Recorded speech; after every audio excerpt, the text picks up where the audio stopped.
呼噜声音确实大，吵得我们整个家都没办法睡觉。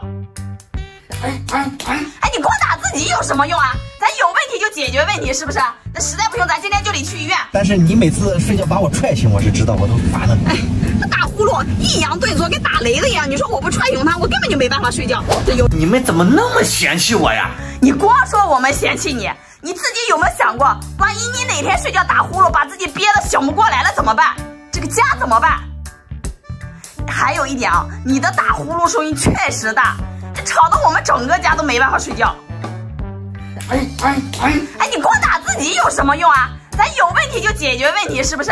那实在不行，咱今天就得去医院检查这个旧呢那个旧呢，把身体检查出来看看到底是什么原因。那你怎么不给我用啊？哎呦，我不是想着你黑一点能显着我们娘仨白一点吗？俺们家老苗现在最明显的特征就是肥胖，已经210斤了。我觉得这个是你打呼噜的主要原因。说实在的哈，我压根我就不知道我打呼噜。你打呼噜把自己憋醒了，难道你都不知道？憋醒不憋醒我不知道，但是你每次睡觉把我踹醒，我是知道，我都烦了。哎，他打呼噜抑扬顿挫，跟打雷了一样。你说我不踹醒他，我根本就没办法睡觉。有一次月月做到半夜，睡到半夜坐着醒来，就吓得你知道吗？被他爸爸呼噜声，因为他刚好打呼噜的时候是对着月月的耳朵，给月月吓得突然之间愣的坐起来了。你说我不踹他，不踹谁呀？成年人打呼噜。对啊，他做一个最基本的检查叫睡眠呼吸监测，都要到。怎么样了？医生说让我做一个什么睡眠检测，他这个医院做不了，让我去大医院去。那医生还说了，建议我去做个全身体检，说有可能我三高。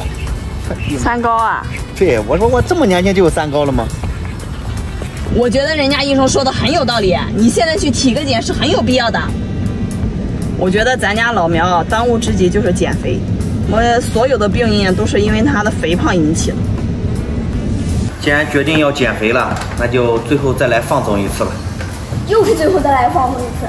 上一次过来就在这里吃汉堡的时候，你也说最后放纵一次你就去减肥了。今天又来吃汉堡，又是最后一次。身为你的老爸，我今天要好好给你上人生中最重要的一课，当面不揭别人的短。每次我减肥之前，我都想到你家的汉堡，你说这奇怪吧？然后每次减肥成功了没有？就还没开始呢。